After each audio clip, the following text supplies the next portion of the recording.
Scientists are proving that there is energy all around us that can't be seen by the naked eye. We live in an electromagnetic world. Orbs of light are often captured on digital photos now, not refracted from sunlight. They show movement and energy of their own. They also seem to interact and respond to people's energy, being attracted to good and loving emotions. Free energy was being used in the 1800s to power trams.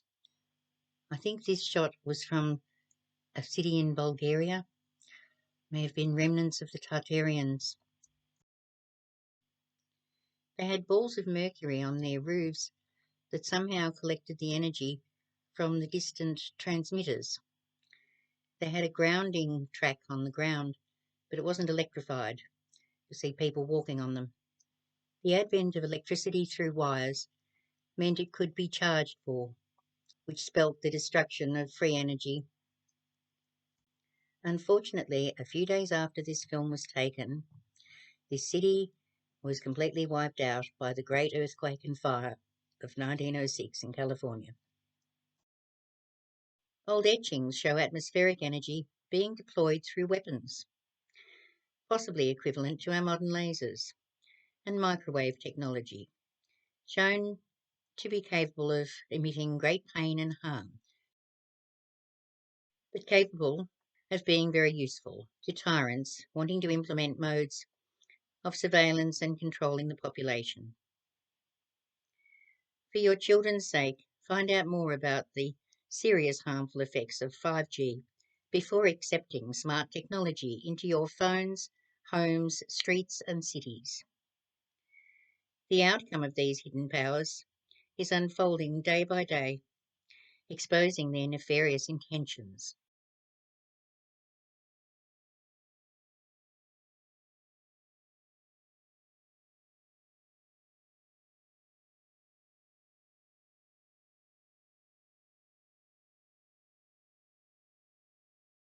Many more people are waking up to the truth that ignorance is not bliss.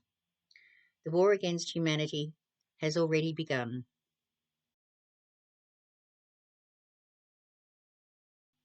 and the cost may be not only our peace, well-being, and our lives, but the capture of our soul's journey.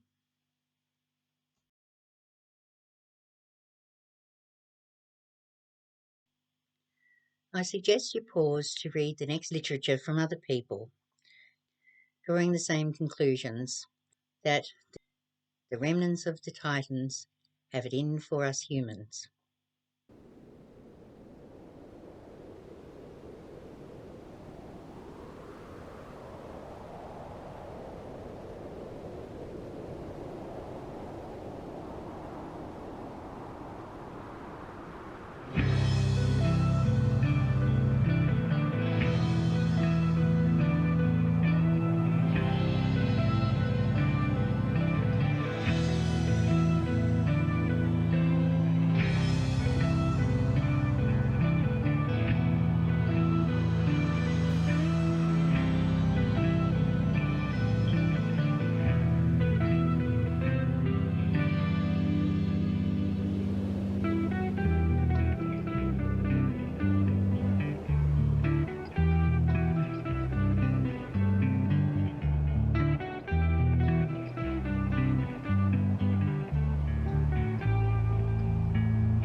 Have you heard what they said on the news today? Have you heard what is coming to us all? That the world as we know it will be coming to an end. Have you heard?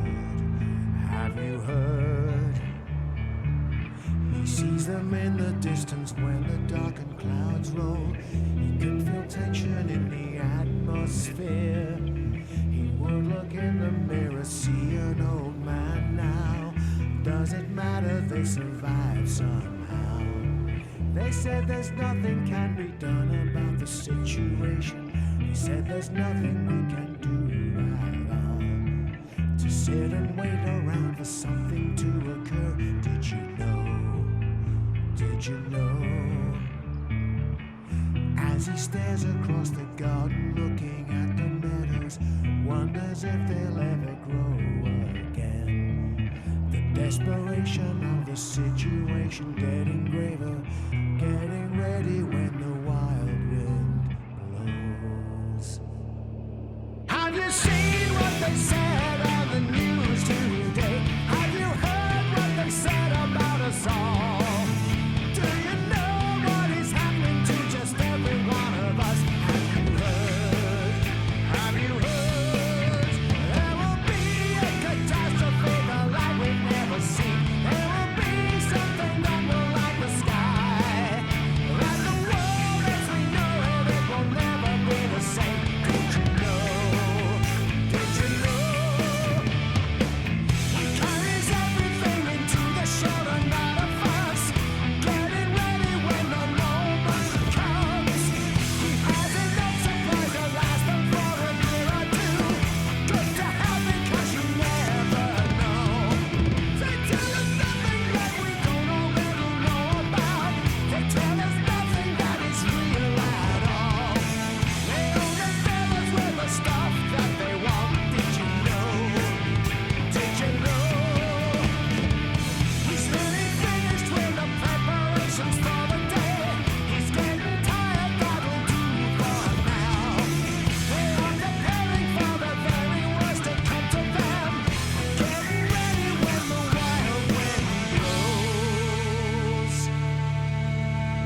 So during the last 26,000 year precessional cycle, advanced civilizations existed on the planet before 10,000 BC that were wiped out by the catastrophe that resulted in the Younger Dryas.